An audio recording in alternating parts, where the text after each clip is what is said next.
Umva TV Burundi, ukuri kw'ivyanditswe mu bijanye n'ijambo ry'Imana.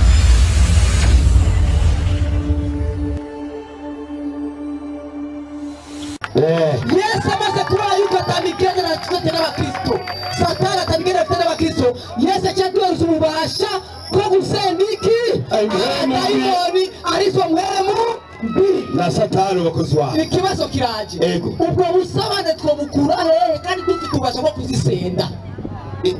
Ariko kuko magatabasha bwo kuzisenda mu bana nabo mu mazuru ni nani bakabaho bava mazuru bakabaho munyo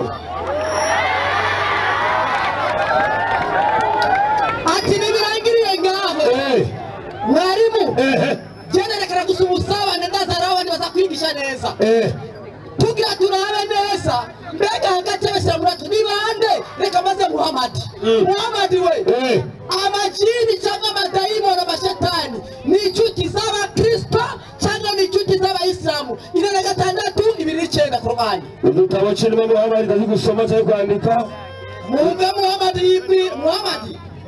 wewe rero burya wanyuvuga ukuri bukebuke tubwire hagati y'abayisilamu n'abakristo aya majina amashetani inshuti z'abandi soma twumve 26:29 inasema mtume kama nilivyopeleka kwa wanadamu. Muhammad uko yatumwe ku bantu ndivyo alivyotumwa kwa majini, uko yatumwe no ku bisigo kama Qur'ani nzima na hadithi vinavyosema. Umviriza, Muhammad ngo yatumwe ku bantu babiri ubutumwa bwiza siko bavuga. Uko Muhammad yatumwe ku bantu niko yatumwe no ku bisigo bibiri ubutumwa. Intumwa yaba Muhammad yatumwe ku biki? Ku bisigo.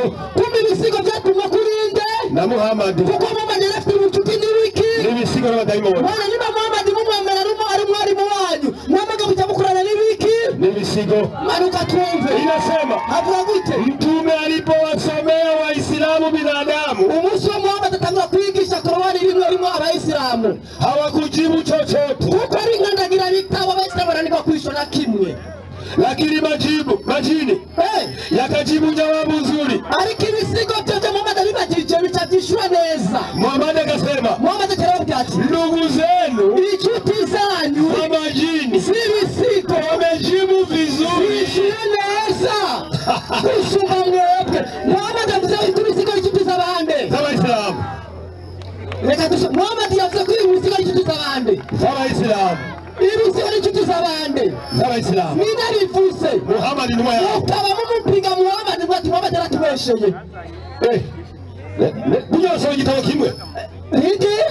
Muhammad ati mwana wa Islamu mwe inshuti zanyu z'ibisigo zishyuye neza.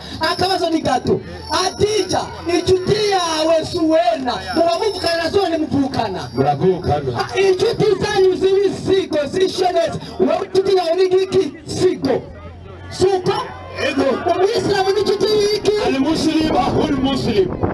Al-Musaba dufitanye twege nabo.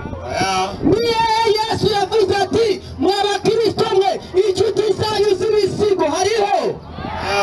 Ariko Muhammad yavuze ati inshuti zanyu z'ibisigo babwira bande zishyuye neza.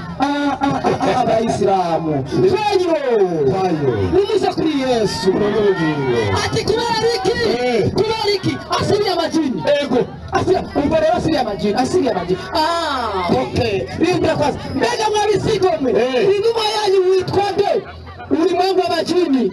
Icyo nyene ulimwengu wa majini wari wafashe ulimwengu wa majini urupapuro rwa 31 ibada iwe kwa ajili ya Mwenyezi Mungu tu. Ugusenga kuba kumana gusa icyo ni gitabo cy'isi ibisigo cy'Abayisilamu. Jambo hili limesababisha wasiokuwa Waislamu kuikashifu dini ya Kiislamu. Nijatu ya watara Waislamu watu kijini ya Islamu muna musi na kudai kuwa kandi bavuga yuko dini ya mashetani kuko Uislamu ngo ni dini y'ibisigo. Waislamu wanajibu Aisha mwachabishura hatukatai nituwakana kwa sababu miongoni mwa majini kuko muri bisigo wako ndugu zetu Waislamu inshuti zacu z'Abayisilamu mu bisigo hawana kitabu kandi bisigo nta gitabo bifise ila Qur'ani atari Qur'ani igitabo cy'ibisigo na hawana mtume kandi bisigo nta numwe bifise isipokuwa Muhammad sallallahu alaihi wasallam. Muhammad ni numwe yiki y'ibisigo. Qur'ani ni igitabo cy'iki y'ibisigo. Abayisilamu bemera Muhammad ko ari numwe y'ibisigo. Muhammad ni numwe y'abakiri Abayisilamu kandi iyo Muhammad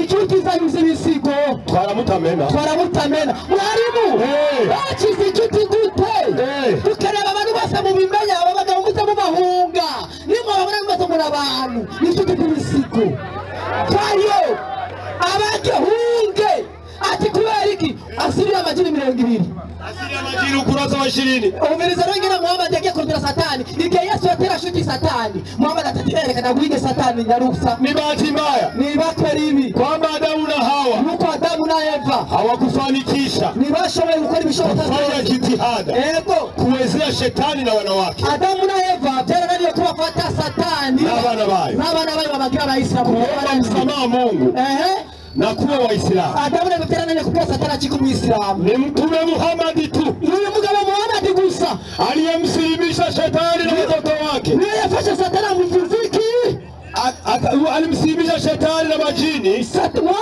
Muhammad ndiye alifasha satani abana bayo batwara Uislamu akawasalimisha wakawa Waislamu. Unamusi satani nabili bisigo bana bayo nabaki na Waislamu na Muhammad. Inna lillahi wa inna ilaihi raji'un. Musigana na satani ndababwira cyane satani tukisilamu inzira ya satani tari tugarutse barari isafi ndari babwire amatara cyane haleluya nirabika akiba simbaya babanze gufata ikigwa cy'uno munsi ni iyihe migenderanire iri hagati y'abakristo n'amashetani. Imigenderanire iri hagati y'abakristo n'amashetani niyo turiko uno mwanya, siko acaragenda ngo shetani ngo araza agapuriza abayisilamu bariko baragira gute barasenga, siko yavuze ga yemwe ko yavuze none ga yemwe ndababaze iyo uri kurasenga niwe wipuriza oya kumbe abakristo ni baza kutugora tuba turagira gute turasenga kuko ntibashaka ko twubama nka Yesu. Ni mwebwe muturonderera iki? Twagiye muri Matayo kubera ko abakristo baba bari mu mashetani baza kutugora ko twisengera. Matayo mwarimu Matayo 12:3 yarotsa emwe muhumanye nayo imwe mutimumanye ivuye mu muntu icyaha atagira amazi uzosanga iyo mwe iguma igenda mu rushengero ngeri garuka ija mu rushengero wabo igira gute igari abamara babona batora isuku ngo batawaza oya sibo bagendana amadayimo ego erega mwebwe nyene nimugenda rimwe muzimanya muri mwebwe ko ari migera mukora n'isuku. Iyo munakora isuku rero ngo shetani abantu batagira iki amazi. Ezekiel 3:23 yarutsa Ezekiel 3:23 yarutsa mwana umwe yari mutoya haravuga ati avuga ngo iki 3:23 Ezekiel yego ncamba hasi nja ku kiyaga mbona ubwiza bw'Uhoraho buhagarayeyo mbona ubwiza bw'Uhoraho buhagarayeyo yego bumeze nk'ubwiza naboneye ku ruzi Kebari yego maze nikubita hasi nubamye aca yikubita hasi yubamye ni muri Bibiliya yego komeza nikubita hasi nubamye maze mpemu yera nyinjiramo ca mwinjira bameze gute yubamye aya mashetani nageza kutugira gute kutuvuruga no badupuriza ko pfayo nimwebwe ihana mwe kuva bano na shetani ngene bigendana na shetani. Twebwe ko turasenga ukumva baraje kugerageza ugata uzu niyo siguro y'ijya hadithi ugata isuku ucuhaguruka ugasubira muca gutawaza uko shetani aba yakugerageje mugabo mwebwe nta n'amazi mukoresha shetani nawe aca atagira amazi namwe muvuye muri wese mwigira uko nyene mu kengero n'amazi kuyakoresha mwigiye kwa Muhammadi mugabo mukoresha ibipapuro niko bimeze acaragenda mwarimu aza kuvuga ibyo ngo kwa Yesu murabona ngo Yesu ngo Yuda baratandukanye na shetani mbega nibyo Yuda na shetani baratandukanye 6:70 Yohana genda wige wa mugabo wita kuza gutunganya hano soma iyi nariga kabisa nariga bijye bari kuvuga warize songirindwe aravuga ati umva sha Yesu abyivugire mbega Yesu Yuda na shetani ni bimwe Yesu aramwishura ati mbega si jewe nabatoranije uko muri 12 ati si jewe nabatoranije uko muri abigishwa 10 na bangahe na babiri ariko umwe muri mwebwe no mugwanizi satani ni shetani ari wende Yuda ukunze Yesu rero yarabigeneye isama waje gupinga Yesu hano reka kusabanya na guhonde waje gupinga Yesu kumbe yuda yinjiye muri shetani yinjiye muri yuda acapanga yesu abakristo baronka iki agakiza iyo hataboneka shetani na yuda abakristo ntibaronka iki ntibaronka agakiza kumva agakiza kose k'abakristo katurutse kwande kwa satani gupinga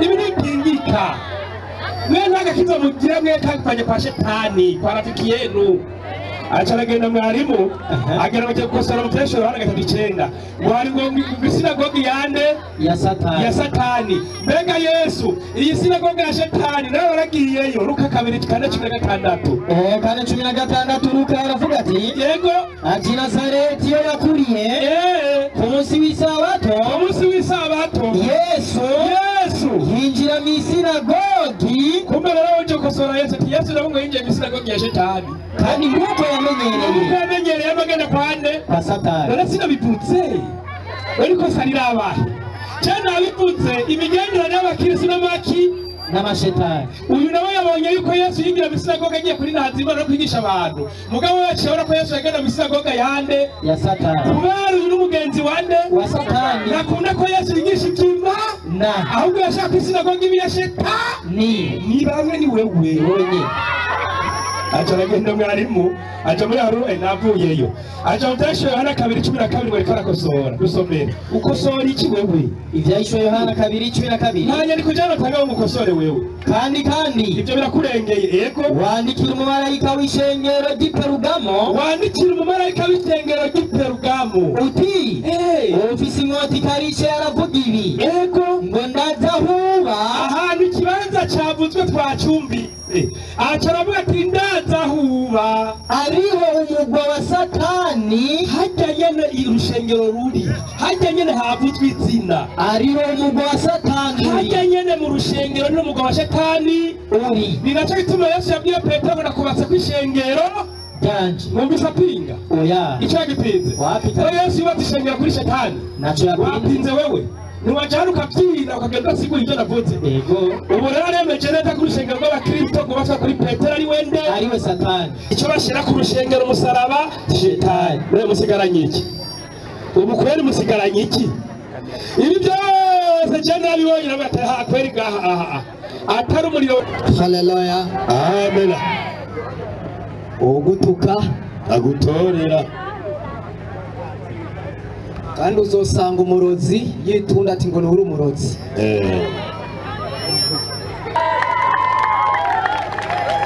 weriki amashengero yose kwisarazi mwizina cyane ukangabiriki badayimoni twobara abagenzi bacu tukabakangamira buri munsi kandi bava iwabo baza binyegeje twe twakuramo abashetani nyene ariko uno munsi batubwiye ngo tutwara amashetani muvyumve gato reka dukwege ubwonko bwabo gatonya dusubiramo amajambo yashobora kuvuga gute mwarimu reka duhere kuri Yesu yamukoze kuri Yesu Matayo 4:8 byanditse biravuga bigasubira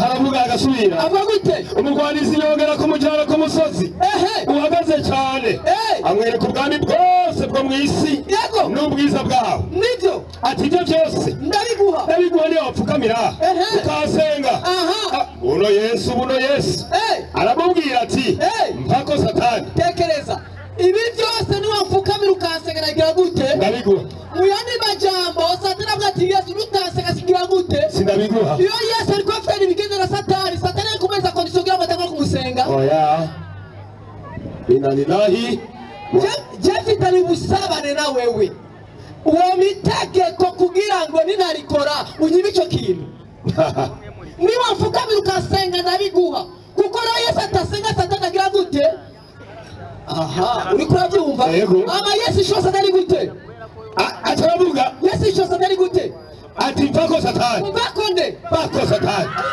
kugira ngo agira gute mpako satani reka tubaze abantu bafite ubwenge n'ubuhe busabane buri hagati ya satani na Yesu mu kiringo Yesu ati wa satani mpako aramushota byanditswe ngo ibyo uvuga n'ibinyoma ariko amara iminota 20 yambika satani karuvati n'ikoti ikinyoma cya mbere icyo nashatse ko mugaragaza mumenya abaribo ni abana ba wa mugwanizi gusa bavugira se ati kubera iki musomyi mwiza ibyesho Yohana 2 niho yatanguye ngo umurongo wa 12 ibyesho Yohana 2:12 12 umurongo uravuga kandi wandikira umumarayika w'ishengero ry'Iperugamo wandikira umumarayika w'ishengero ry'Iperugamo ati ufite inkota ikarisha aravuga ibi ufite inkota ikarisha ni Yesu Kristo aravuga ibi ndaza aho uba wowe shengero ry'Iperugamo ndaza aho uba kuko aho uri wowe aho umugwa wa Satani uri niho hari umugwa wande wa Satani uri urumva wane kubwamwa bwiwe ati ni wumva yuko ngo umugwa wa Satani uri mu rushengero arabicuruza umvirize wandikire ishengero ry'inyeshenza inyeshenza ndaza aho muba kuko aho muri niho hagwiriye ibisuma niba muri urwo rushengero rw'inyeshenza wandikire ishengero ry'inyeshenza ati ndaza aho uba kuko aho uba niho hari abamaraya benshi abamaraya baba mu ishengero ishengero ry'inyeshenza rimenya yuko abantu baturanye ngaho hafi hari ikibazo ngo oyasha kutiga hamarara reka tuduge gato acaza avuga ni amajambo yavuze nongera asubiremo ari amajambo yavuze ego reka ndabirabe neza ibijyanye na Yuda sinzi Luka 22:2 ego shaka tujambo yavuze nanigisha 22:2 yavuze gute abaherezi bakuru n'abanyabwenge b'ibyanditswe barondera uburyo bamwica bicande Yesu abayisilamu no musime ko Yesu yagize gute ariko bari mu musigiti wa Yesu yagize gute urabona ubeshi bwabo Yesu yagize gute bamwice manuka rero Yesu yarapfuye barabyemeye no munsi babitwemereye bari rero ati kuko babatinya abantu ngo Satani yinjira muri Yuda ari we Iskariyota bisigura ati hari umugabo yitwa nde Yuda hakaba n'indi yitwa nde n'undi yitwa Satani uyu nawe cyangwa ko Satani ari wande ari we Yuda reka nabaze mugizira rya Satani kikesira ni Yuda wao wafati ngo Satani niwe Yuda tuko yavuze ariko ngo tutawiye ko ari Satani hakaba na Yuda n'abantu bagize gute babangikanye ubwonko bw'uya cyafata Satani na Yuda bagira ikintu kimwe birashoboka hari amata n'amavuta nijyana amata n'amavuta byashyize kimwe bikamavuta gusa urumva isobanuro y'abantu ba Satani bazimiza abantu hariho Satani na Yuda Satani yinjira muri Yuda ariko yinjira muri Yuda si Yuda acika Satani haguma hariho Satani akaguma nande na Yuda urabyumva ariko ku mutimire bwanyu Yuda niwe Satani wabibonye hehe nizira ry'ikirisu giwe hora wumva iki ubwo rero twagiye bakristo bayisilamu yaje kwigisha ibyo atazi ariko reka tuzingurure gato tuhere twerekana Satani atuye nabwo tuba mu rusengero aho nyene 2:9 ibyesho Yohana 2:9 babarira gato oya Matayo 4:10 ndatanguriye aho rero Matayo 4:10 ibyanditse biravuga bigasubira avuga gute murongo w'icumi uravuga buno Yesu abwira Satani ati mvako Yesu abwira Satani gute mvako yirukanye Satani gute mvako Satani Yesu yirukanye Satani cyahungira ibyesho Yohana 2:3-9 burya Satani arano yaciye ahungira Satani yirukanye na Yesu muraba yahungiye yaciye ahungira some ejo Yohana 3:10 yavuga gute arasoma mwarimu guhana n'abisinagogi ya Satani baba n'ibisinagogi igande ya Satani isinagogi igande umusigiti w'Abayahudi ni umusigiti w'Abayahudi wande w'Abayisilamu ariwo Satani yagize gute yaciye yirukira isinagogi n'umusigiti w'abaki w'Abayisilamu Satani nawo ngo abayita isinagogi igande aba mu isinagogi y'Abayisilamu murumva yaciye yirukira Satani icya mbere ngiki Luka 3:11 reka mbere kuri uwo murongo nuba kuba kwishimikiza ego gatatu 11 ibyanditse biravuga avuga tuti ego umwami Yesu arigisha avuga ibi imwe mumbi niyo zibonye Yesu zigasemera imwe mumbi ko zibonye Yesu zikabita imbere zigasemera zikavuga gutya turi umwana w'Imana araziyanigiza cyane ngo nizigere ziramwandagaza umvire tekereza imwe mumbi zimubonye Yesu sasa tubati ngo Yesu uri umwana w'umwami wiki umwana wiki w'Imana Yesu acagira gute araziyanikiriza iyo aba Yesu atari umusabane n'izo ngoma yari kuziyanikiriza yari kuziyanikiriza kuko Yesu atamusabane afite imwe mumbi Yesu ari we Kristo tukaba tuba ba Kristo udafite ibisobanuro ntabwo Yesu araziyanikiriza amaze kuziyanikiriza acagira gute 14 aho nyene 14 atora ya 12 Yesu acatora abigisha 12 kubana nawe maze abaho ububasha kugira gute arabatuma kwigisha no gusenda abadayimoni murabyumva Yesu amaze kuba yuko atabigendera tsote n'abakristo Satani atabigendera tsote n'abakristo Yesu acyatuye ububasha bwo gusenda iki abadayimoni ariko mwemu na Satani bakozi wawe ikibazo kiraje ubwo busabane twobukura hehe kandi dufite ubasha bwo kuzisenda ariko kuko magatabasha bwo kuzisenda mu bana nabo mu mazuru ni nani bakabaho bava mazuru yanyu bakabaho hehe munyo ati nibirangiriye ngaho mwarimu generekana gusa ubusabane ndazara abandi bazakwigisha neza tugira turabe neza mbega hagati y'abasiramu bacu ni bande reka maze Muhamadi we amajini cyangwa amadayimoni amashetani ni inshuti z'abakristo cyangwa ni inshuti z'abayisilamu 6 2 Qur'ani udutabo cy'Imana Muhamadi ndazi gusoma cyangwa kwandika mwumve Muhamadi wewe rero burya wanyuvuga ukuri buke tubwire hagati y'abayisilamu n'abakristo aya majini amashetani inshuti z'abandi soma twumve 6 inasema mtume kama alivyopelekwa kwa wanadamu Muhamadi uko yatumwe ku bantu ndivyo alivyotumwa kwa majini uko yatumwe no ku bisigo kama Qur'ani nzima na hadithi vinavyosema. Umviriza Muhamadi ngo yatumwe ku bantu babiri tubagiza sio bavuga uko Muhamadi yatumwe ku bantu niko yatumwe no ku bisigo bibiri utumwa intumwa yabo Muhamadi yatumwe ku biki ku bisigo byatumwe kurinde na Muhamadi kuko Muhamadi afite ubucuti n'ibiki n'ibisigo n'abadayimoni bana niba Muhamadi mumwemera ari mwarimu wanyu mwamaga kutamukurana n'ibiki n'ibisigo manuka twumve inasema avuga gute mtume alipowasomea waislamu binadamu umunsi wa Muhamadi atangura kwigisha Qur'ani rimwe abayisilamu hawakujibu chochote kuko ari ngandagira bitabo abayisilamu baranirwa kwishwa na kimwe lakini majini yakajibu jawabu nzuri ariko ibisigo byote Muhamadi abibagije bicatishura neza Muhamadi akasema Muhamadi akaravuga ati ndugu zenu inshuti zanyu majini z'ibisigo wamejibu vizuri neza kusuma mwebwe Muhamadi avuze ko ibisigo inshuti z'abandi z'abayisilamu reka dusome Muhamadi yavuze ko ibisigo inshuti z'abandi z'abayisilamu ibisigo inshuti z'abandi z'abayisilamu nina bivuze Muhamadi numa yao ukaba mumupiga Muhamadi ngo Muhamadi aratubesheye Bunya so igitabo kimwe Niki?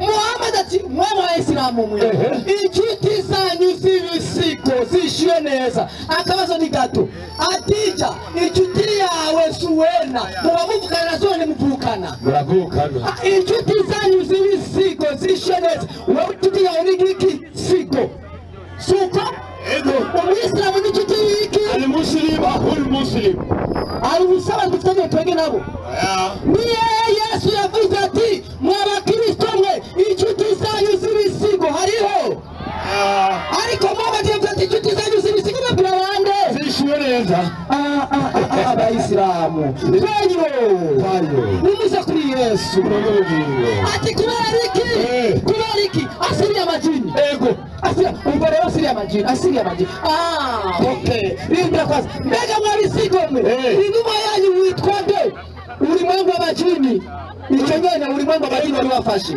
ulimwengu w'amajini urupapuro rwa 31 ibada iwe kwa ajili ya Mwenyezi Mungu tu. Ugusenga kuba kumana gusa icyo ari gitabo cy'isi ibisigo cyose cy'Abayisilamu. Ego. Jambo hili limesababisha wasiokuwa Waislamu kuikashifu dini ya Kiislamu. Nitatu ya Waislamu watu kijini cha Islamu muna musi. Na kudai kuwa kandi bavuga yuko dini ya mashetani kuko Islamu ngo ni dini y'ibisigo. Waislamu wanajibu. Waislamu wachabishura. Hatukatai. Nituwakana. Kwa sababu miongoni mwa majini kuko muri bisigo wako ndugu zetu Waislamu. Kiti za kitu Waislamu mu bisigo. Wala hawana kitabu. Kandi bisigo na kitabu bifise. Ila Qur'ani. Atari Qur'ani kitabu cy'ibisigo. Na hawana mtume. Kandi bisigo nani wabifise. Isipokuwa Muhammad sallallahu alaihi wasallam. Muhammad ni wayiki. Ibisigo. Qur'ani ni kitabu cy'iki. Ibisigo. Abayisilamu bemera Muhammad ko ari nyuma ya. Yala. Ibisigo. Muhammad ni nyuma y'abakiri Abayisilamu. Kandi iyo Muhammad ni nyuma y'iki ibisigo. Abayisilamu bemera igitabo cyitwa Qur'ani. Ibisigo bikabera igitabo cyitwa Qur'ani. Ni inshuti si inshuti. Ni inshuti. Inshuti zanyuze ibisigo. Twaramutamena. Mwarimu. Bakize inshuti gute. Tukareba abantu bose mu bimenya babaga umuze mu bahunga. Nimwe babona mu muri abantu. Ni inshuti z'ibisigo. Twayo. Abake hunge. Ati kubera iki? Asibira amajini 200. Asili ya majini ukurasa wa 20. Umiriza wengine Muhammad yagiye kurutira Satani. Ike Yesu yatera shuti Satani. Muhammad atatirere kana guide Satani nyarusa. Ni bahati mbaya. Ni bakwe ribi. Kwamba Adamu na Hawa. Nuko Adamu na Eva. Hawakufanikisha. Ni bashoboye gukora ibishoboka. Kufanya jitihada. Ego. Kuwezea shetani na wanawake. Adamu na Eva byarananiye kubafata Satani. N'abana bayo. N'abana bayo babagira Abayisilamu. Kuomba msamaha Mungu. Na kuwa Waislamu. Adamu na Eva byarananiye kubwira Satani achiko Muislamu. Ni Mtume Muhammad tu. Yule mugabo Muhammad gusa aliyemsilimisha shetani na watoto wake. Yeye yafasha Satani amfuziki. Alimsilimisha shetani na majini. Muhammad ndiye alifasha Satani na wana bayo batwara yeye. Uislamu akawasalimisha wakawa Waislamu. Unamusi Satani na bili bisigo wana bayo nabaki. Na Waislamu. Bidiri nande. Na Muhammad. Inna lillahi wa inna ilaihi raji'un. Sasa musigana na Satani. Ndababwira cyaje Satani cy'Islamu. Inzira ya Satani. Taribu tugarutse. Ibyo twigishije byakawuritse. Igisigaye aya majambo ariko rongerako jengi nasome gusa igitabo cyiwe cyo nicara. Mwarimu bega ijini niwe Satani namwati nasanga tubwira ijini mu Kirundi ni gute dusomera uko rupapuro tukumve. Ijana gatanu asili ya majini. Uvuga gute? Ijini au malaika? Bega Ibilisi sio Satani. Ego. Satani ni jini cyangwa ni malaika? Tukiumbi kitabo cha Yesu manuka. Jibu la kwanza ni jini. Kumbe Satani ni inde? Ni jini. Kumbe Satani si iki? Si jini. Wani kuona bako Satani aliwende? Aliwa majini, aliwa jini sio majini. Yarize niyize. Iki gitabo muragera mu gite. Reka namwese imfashanyo ya gusa. Bezo gitabo. Ni imfashanyo na mwari ya gusa. Tora umuragisoma bitahure neza ko nabyusi. Igitabo biki wanyu nagigwaye. Ndagutititi 5 umuragisoma utahure. Kuko nabyusi imfashanyo. Sita. Musoni Musa. Ego. Sindarangiza. Ego. Subira muri Qur'ani. Ego. 26 subira kandi baze Muhammad jewe ibintu gatahura cyangwa ubisome. Ego Qur'ani. Muhammad wavuze ko Abayisilamu ni inshuti z'ibisigo si inshuti z'ibisigo. Ni inshuti sana. Marukasi. Mtume anasema. Avuga gute? Kama ilivyotumwa kwa majini. Uko Muhammad alikuwa kubisikwani. Ndivyo ilivyotumwa kwa wanadamu. Uko alikuwa kubisigo ukarudisha kwa watu. Na Mtume anaposomea Qur'ani wanadamu hawakujibu jibu nzuri. Muhammad yasomea Qur'ani Waislamu ni vishuriza. Mtume akawaambia Waislamu. Muhammad atabia Waislamu. Ndugu zenu wa kijini. Inshuti zanyu z'ibisigo. Wamepana jawabu nzuri. Inshuti za gusumba mwebwe. Muhammad yavuze ko ibisigo ni inshuti z'abande. Z'Abayisilamu. Abana b'Abayisilamu z'Abayisilamu. N'Abayisilamu. Kuko inshuti z'ibiki. Z'ibisigo. Kuko Muhammad yagize gute? Ayo wamekuwa inshuti zabo. Icyo gitabo kumbe nacyo bafise ni Qur'ani. Ukaba utazi gusoma ngini nagube. Ndabigufashe kugira ngo wabitahura neza. Musome bamirifu 42 mukore bamirifu 42 imbere yawe 42 tumbura natwe kuzita bitawa n'iby'iwabo bitawari iwabo zirasoma neza utahuri anamjia mmoja wenu Waislamu. Satani nasubiyemo Satani azayomboka akabasanga abisilamu abo bari bariko barasenga Katika sala mu isengesho ryabo basi akagira gute anapuliza akabahuha anampuliza akamuhuha mmoja katika matako yake akabahuha mu nyo zabo reka ndakubaze gato birashoboka yuko atavyo wari uzi uzubwire n'inshuro zitanu Satani aruha mu nyo muramahoro asicuti yawe inshuti zawe ubitabo bw'abayisilamu bw'iki musabibuza urumanga amajiri 31 Allahu Akbar. nagenda ibaye byose bitahure yagiye kwigisha impwemu ziri mu ibara zigisha ijambo ry'iki Imana si sawa ego Muhammad ibn Ali atubwiye ijambo ry'Imana ikosa rirabaye babanze gufata isi ikigwa cy'uno munsi ni iyihe migenderanire iri hagati y'abakristo n'amashetani imigenderanire iri hagati y'abakristo n'amashetani niyo turiko uno mwanya siko acaragenda ngo shetani ngo araza agapuriza abayisilamu bariko baragira gute barasenga siko yavuze ga yemwe yavuze none ga yemwe ndababaze iyo wowe uri kurasenga niwe wipuriza oya kumbe abakirisi nibo baza kutugora tuba turagira gute turasenga kuko ntibashaka ko twubama nka Yesu mwene mwebwe muturonderera iki twagiye muri Matayo kubera ko ari abakristo baba barimo ayo mashetani baza kutugora ko twisengera Matayo mwarimu Matayo 12:3 yarutsa emwe muhumanye nayo imwe mutirumanye ivuye mu muntu icaha atagira amazi uzosanga iyo mwemu iguma igenda mu rushengero ngera igaruka ija mu rushengero igaruka ija mu rushengero iwabo igira gute igari abamara babona batora isuku ngo batawazi oya sibo bagendana amadayimoni ego erega mwebwe nyene nimugenda ari mwemu zirumanye muri mwebwe ko ari bigera mukora n'isuku iyo mudakora isuku rero ngo shetani abantu batagira iki amazi Ezekiel 3:23 yarutsa Ezekiel 3:23 yarutsa mwana umwe yari mutoya haravuga ati avuga ngo iki 3:23 Ezekiel yego nca mva hasi nja ku kiyaga mbona ubwiza bw'uhoraho buhagarayeyo mbona ubwiza bw'uhoraho buhagarayeho yego bumeze nk'ubwiza naboneye ku ruzi Kebari yego maze nikubita hasi nubamye aca yikubita hasi yubamye ni muri Bibiliya ego komeza nikubita hasi nubamye maze mpemu yera nyinjiramo mpemu yera ca mwinjiramo ameze gute yubamye aya mashetani nageza kutugira gute kutuvuruga badupuriza ko pfayo imyebwe ihana make kuva na shetani n'ibigirana imigenderanire na shetani twebwe ko turasenga ukumva baraja kugerageza ugata uzu niyo siguro y'ijya hadithi ugata isuku ucuhagura ugasubira muca gutabaza kuko shetani aba yakugerageje mugabo mwebwe nta n'amazi mukoresha shetani nawe aca atagira amazi namwe muvuye muri wese mwigira uko nyene mu kengero n'amazi kuyakoresha mwigiye kwa Muhamadi mukamukoresha ibipapuro siko bimeze acaragenda mwarimu aza kuvuga ibyo avuga ngo kwa Yesu murabona ngo Yesu ngo Yuda ngo aratandukanye na shetani mbega nibyo Yuda na shetani baratandukanye 6:70 Yohana genda wige wa mugabo Wita kuza gutunganya hano usoma hii nariga kabisa nariga bijya bari kuvuga warize 70 aravuga ati umva sha Yesu abyivugire mbega Yesu Yuda na shetani ni bimwe Yesu aramwishyura ati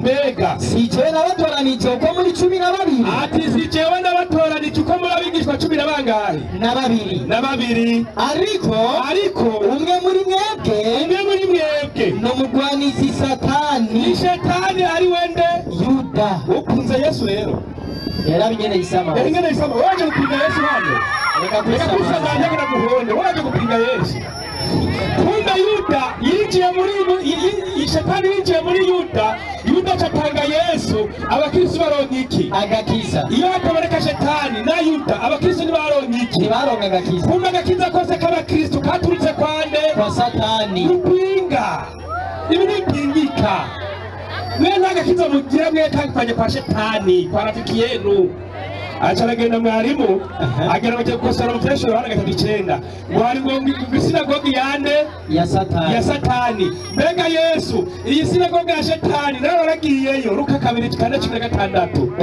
16 Luka aravuga ati yego ati Nazareti yo yakuriye ku munsi w'isabato Yesu yinjira mu isinagogi kumbe rero uje gukosora Yesu nabo ngo yinjiye mu isinagogi ya satani kandi nk'uko yamenyereye amagana kwande kwa satani rero sinabiputse ariko sarira abahe cyane abiputse imigenderanire y'abakirisi n'amaki n'amashetani uyu nawe yabonye yuko Yesu yinjira mu isinagogi agiye kuri Nazima no kwigisha abantu mugabo wacu yabona ko Yesu yagenda mu isinagogi yande ya satani kubera uyu n'umugenzi wande wa satani nakunda ko Yesu yigisha ibyima ahubwo yashaka isinagogi ya shetani ni bamwe ni wewe nyine acha ragenda mwarimu acha muri haru navuyeyo acha mutesho Yohana 2:12 ngo karakosora dusomere ukosora iki wewe ivyayisho Yohana 2:12 nanye ni kujana tanga umukosore wewe kandi ibyo birakurengeye yego wandikira umumarayika w'ishengero ry'Iperugamo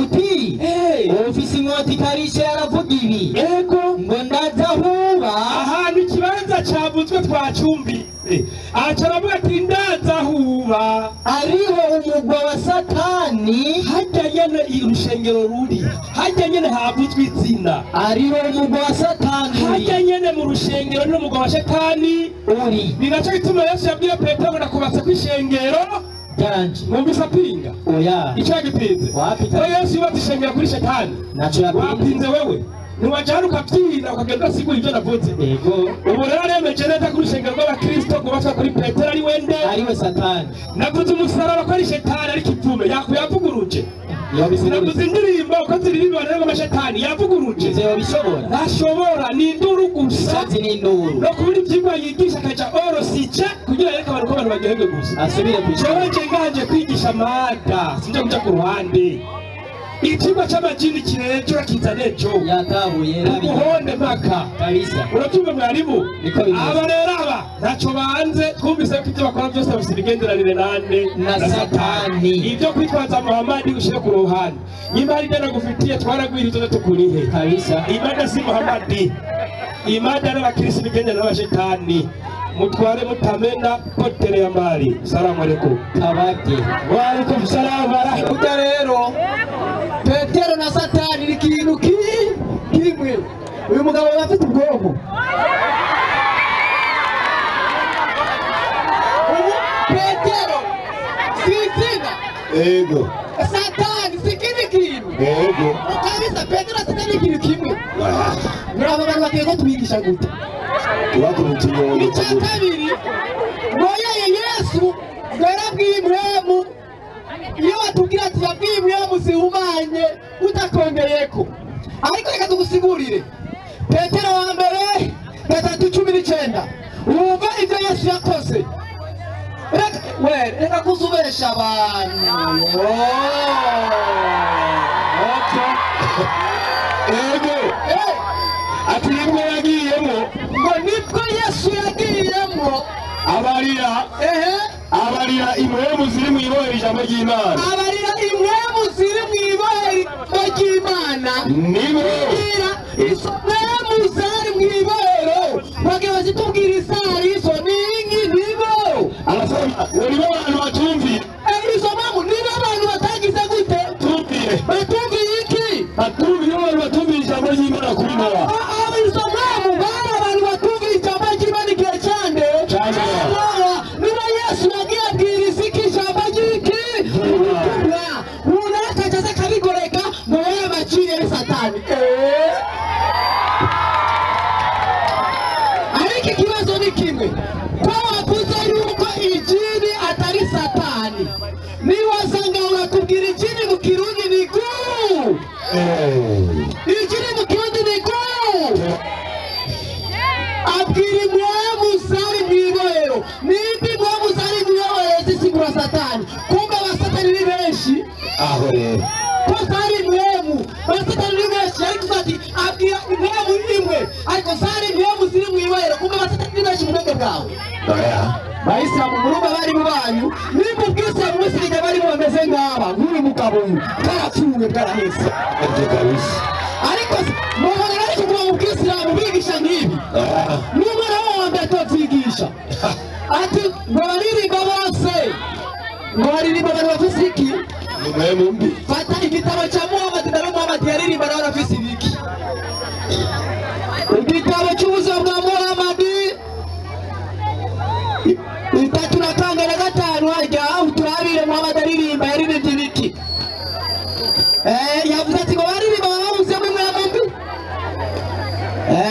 la ungekuwa 30 ngapi pale? Na 5 pale funua. Tano. Vizuri sana hapa. Kuitabo ubuzima bwa Muhammad abaneza ngao wao gatonya turaza kwatora gusa. Hii wimbo piga wimbo pale. Reka twumvirize Muhammad aririmba. Abamutubwira aririmba ibiki. Imba hiyo bezi hapo, ipige hiyo bezi, imba. Huyu bwana mashairi. Mashairi. Unasema bwana Abu Talib alikuwa mtungaji wa mashairi. Huyu mugabo Abu Talib yari umama baririmba indirimbo nziza. Basi hapo alipotunga mashairi tafsiri yake ni hii. Nige yule mugabo Abu Talib yaririmba indirimbo atakuri indirimbo amakora si amamuza ndirimbo naya. Mimi wala ibajuba.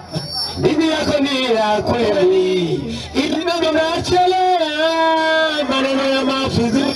Ile ndio wala hiyo. Ilikuwa ni mashairi ya kibazo. Ubwo bwaro uririmba baririmbira Muhammad iri bamuririmbira. Kumbe aririmba na Satani. Ubaye umuronzi mu muriro. Ese sawa. Tutara n'amashetani kayiriye. Marutsa mikro hariya. Okay, amigo. Njoo ulize swali. Njoo ulize swali. Iminota yawe ingahe? 2. Nyarutsa. Naam, salamu alaykum wa rahmatullahi wa barakatuh. Wa alaykum assalam wa rahmatullahi. Ukapata bali na mkosoro ukadogoma na mutonya balimu nipo. Abuzati abeze mu ati nawa watayi wa Kiislamu. Unabarozi ba Kiislamu itambere otawura umwislamu yori murozi yose umwislamu kabisa. Na mwislamu aroga ikibaho. Islamu aroga. Ariko Bibiliya gute mwarimu? Ibya kwa Mungu watu na 3 iwe ni Kiswahili. Gatandatu aravuga ati abo gute walipokwisha kupita katikati ya kisiwa chote mpaka Pafo. Sawa, wakamkuta mtu mmoja bacha basanga umuntu umwe mchawi umurozi tena nabii wa uongo kandi wa Mungu yari ntumwa y'ikinyoma tena Muyahudi kandi Umuyahudi jina lake mchawi huyo izina ry'uwo murozi ni Bar Yesu.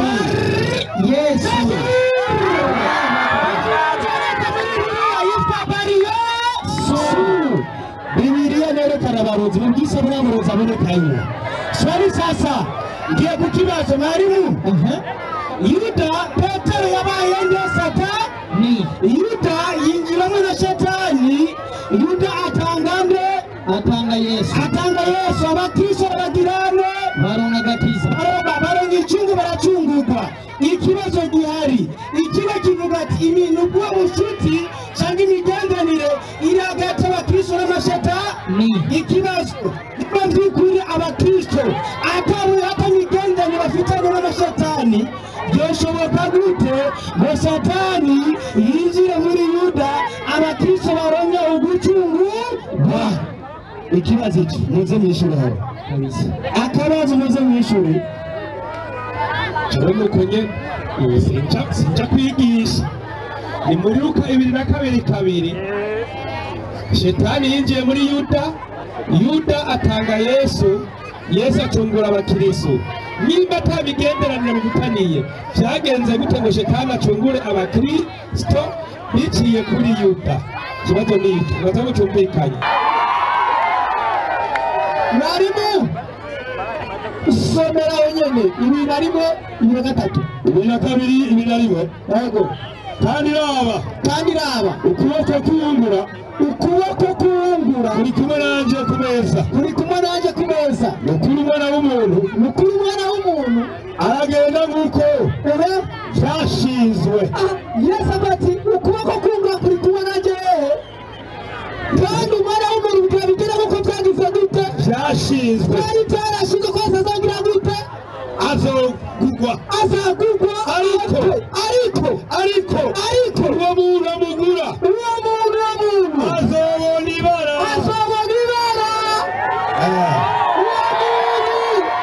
agira abana ibara kuko atabusabane n'ubugenzi bafitanye na Yesu. Niyo mpamvu Yesu adubasha nko gusenga iki abadayimoni tubasenze bangira amajuru y'abaki baba bakababaye kuko ari inshuti ziki z'ibisigo. ari twari kiri kibazo cyo kubaza ariko rero uyu mugabo nabonye ko padiri ibyo bavuga ikigaragaza ko inshuti z'ibisigo ni kabiri icana na kabiri korowani kabiri na kabiri jenge asoma gusa korowani 30 sindezi 30 umurongo wa mbere kabiri basi na hawa wachawi wa Kiislamu basi abarozi biki b'Abayisilamu abana baki abarozi biki b'Abayisilamu n'abarozi sabazi abarozi bo Qur'ani bivuze 3 korowani 3 Qur'ani navuga gute inasema watu wa zamani hizo walikuwa wafadhali katika itikadi ya imani ya Kiislamu. abantu bakera bari bafite kwizera gusoma Abayisilamu bino kinegi kuliko hawa Waislamu wa zama hizi. Abayisilamu kinegi abamubona wanaabudu mizimu, basenga imizimu, makaburi, bagasenga imva, majini, bagasenga majini na nyota na mwezi na miti na vingine. Wabumbuza abagabo ubucuti bafite na Satani bisaba biza 12 tunagatatu Qur'ani 12 Qur'ani nimwachayo mumenye cyo mugiye kuwa navyo nimwachayo mumenye ibintu muzawa navyo akwandike 12 ego dusaba tuvyumve tumenye Abayisilamu cyari cyo niyo mpamvu twavuye yesha na haya makatunyesheza tunayo mwanda iwacu turabifise japo tunafanya Uislamu nuko dukurikira ubwisilamu pia tunatia ushirikina ariko turaroga turabangikanya manuka kandi tunakwenda ku makaburi tutagenda kumva tunayaambia tutabwira imva ewe Bwana ni wachungura nimezongwa na mapepo ukinifungua nitaleta hapa pesa mwalimu nibwo dukurikira ubwisilamu tugira gute tunafanya ushirikina aba bose tubakurikira ubwisilamu bagira gute turabangikanya n'iryo bana enda bayo kandi rero mwalimu sasa umutaba runaka ndavuga izina ni umurozi si umurozi namubaraka se umuntu baragaha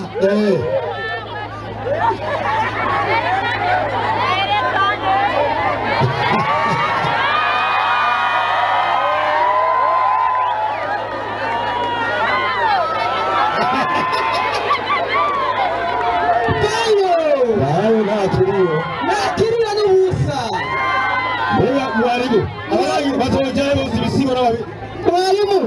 mwarimu ikibazo kiraje aba bagabo kuba babangikanya ni kubera iki babangikanya aba yose babangikanya naho Qur'ani 60-40 Qur'ani 60-40 Imana yeye yaravuze muombeni nitakujibuni niwasema zorishura hakika zikuri wale wajivunao batarishima na kufanya ibada yangu mugusari abarishima buri munsi ngo dusenga ku munsi mugubakishwa ngo dusenga ku munsi bila shaka zikuri wataingia jehanamu basi utamumuri bidahura aba bagabo aba babigize ngo dusenga ku munsi Imana yibaga gusoje mumuriro nawe ufuza kutoka umuriro tunavyofuza zikuri ngo basenga ku munsi bazojayo mumuriro abarira kujayo mumuriro kuko ari inshuti ziki ibisigo bizojayo mumuriro Tubita gatandatu itaricana na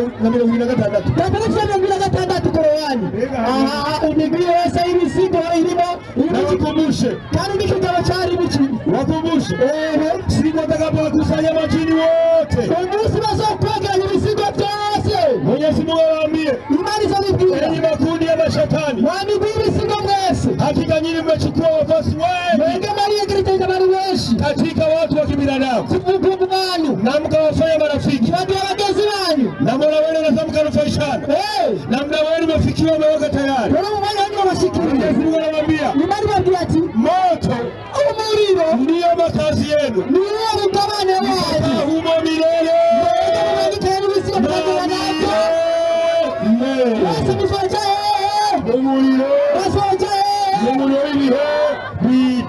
amashi aba bose n'abisigo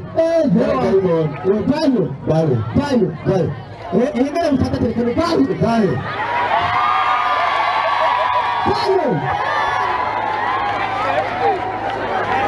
igenderanire iragati y'abakristo n'amaki n'amashetani itakigwa umunsi w'abagenda kuroga uwo murajyana mu muriro nanjye ndamukajya mu muriro si sawa umunsi wamwe kwitera shetani cyangwa ikindi uwarakajya mu muriro si sawa bari mu bindi bw'akoresho guteshura kandi aragicoba buri munyenga kabaze ndamukosoro uyu mwana mutonya iminsi yose hamwe kuri kadogo uragapeti gato ariko reka namuhanura nishinze bibiliya mu migani 14 gata mfite rero umwana mutonya uri bebe umwana muto cyane rwose cyako ndamukosoro avuga gute akanwa k'igifu gafite hariya akanwa k'igifu gafite kamera inkoni yo gukubita ubwibone bwacu aje nugurisha ubudabwire bwa Fideli ndamukosora kandi mwarimu Abisira amashora kuba umurozi ntibikunda cyangwa senye imizi ariko abakristo barasenga umuzimu Yesu mwanije kumusara basenga umuzimu yacu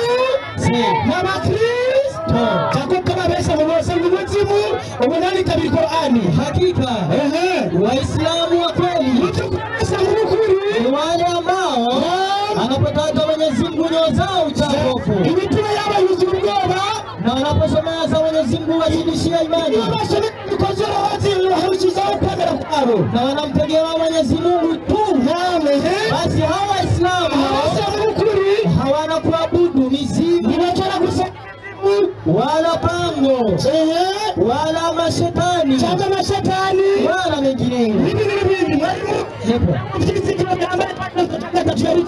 Paje 3 turaba bakristo yuko afite imigenda n'amashetani itatu na gatatu kuri nyarutsa icyo cyatumye satani agabiriza kurwanya intambara y'akamaramaka n'ubutware bw'Imana kugira ngo ashinge ibendera ryiwe mu ishengero ry'abakristo satani ashinga ibendera mu ishengero ry'abakristo ibendera rimeze gute jako Qur'ani 16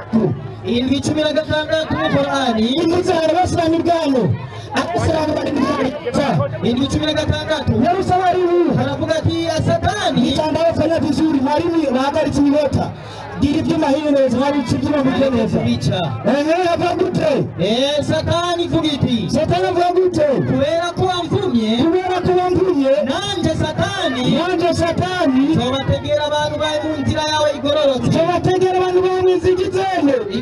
aragera gashari kubera ko wamvumye nanje shetani abantu babasiramu zobategera amazira igororotse hanyuma zobaturuka imbere yabo n'inyuma yabo n'iburyo bwabo n'ibubamfu bwabo ibendera rya shetani ni umusara aya izibendera tuzisanga ku mashengero ku mishengero ni kirimba cya satani ibendera rya satani ni umusara kumbe imigendere y'abakristo n'amashetani mwayibonye ikirimba cya satani ni urusengero ibendera rya satani ni umusara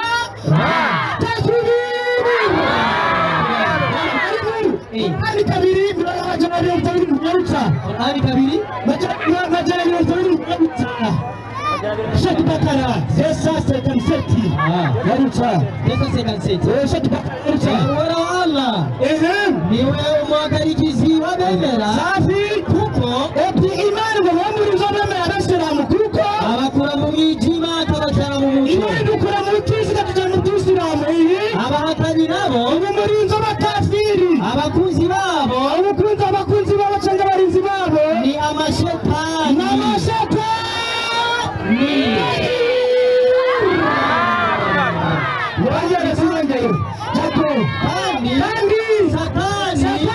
satani yinjiye butebuke ishengero mu kimba kiwe isengero mukome ishengero ikimba cya shetani ibendera rya shetani ni umusara tumarire kandi satani asa n'abakristo ku kantu kose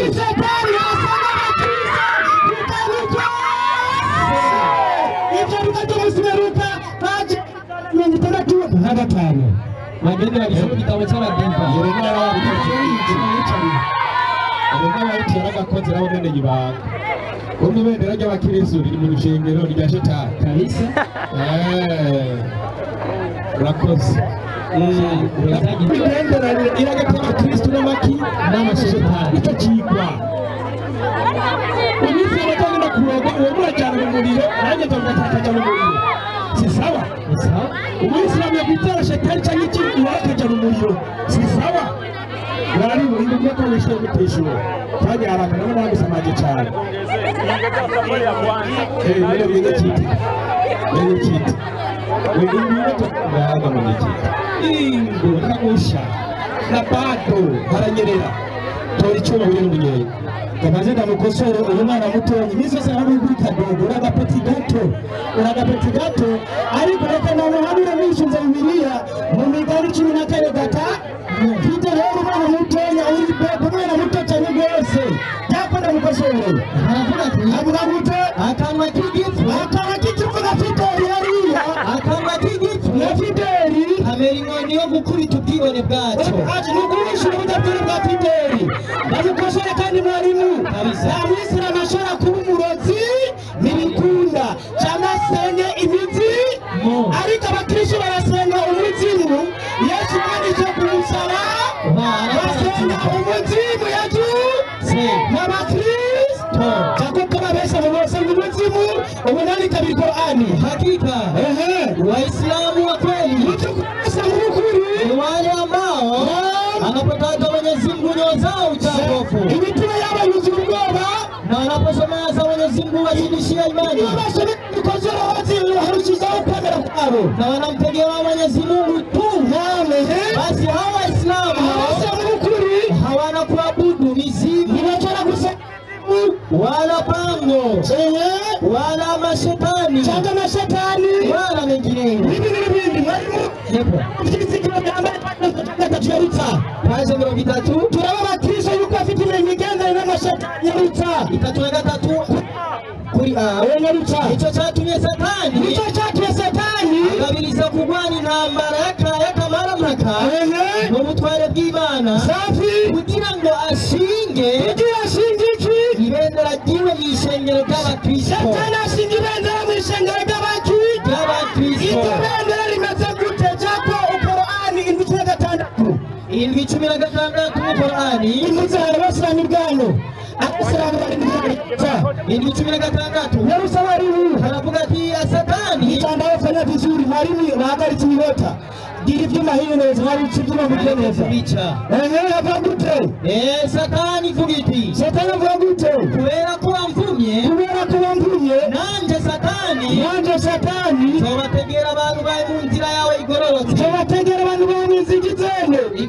aragira gashari kubera ko wamvumye nanje satani abantu babasiramu ngo bategera amaze igororotse hanyuma baturuka imbere yabo n'inyuma yabo n'iburyo bwabo n'ibubamfu bwabo ibendera rya satani ni umusara aya izibendera tuzisanga ku mashengero ku mishengero ni kirima cya satani ibendera rya satani ni umusara kumbe imigendere y'abakristo n'amashetani mwayibonye ikirima cya satani ni urusengero ibendera rya satani ni umusara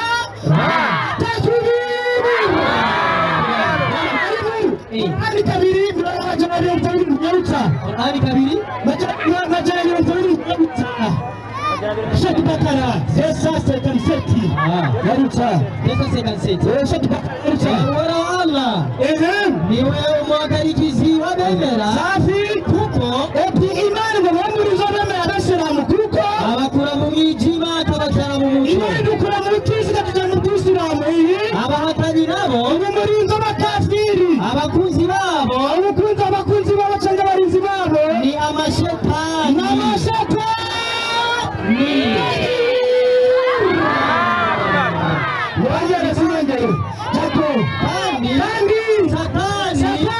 Satani yinjiye bukebuke ishengero mu kirimba kiwe isengero ishanga n'ikimba cya shetani ibendera rya shetani ni umusara tumarire kandi satani asa n'abakristo ku kantu kose kandi satani asa n'abakristo ku kantu kose ibyo bikatumusmeruka haje 65 bagende bagisoma igitabo cy'abadiva Yeremiya Yeremiya gakoze nabo bene gibanga umwe bendera ry'abakristo riri mu rushengero rya shetani kalisa urakoze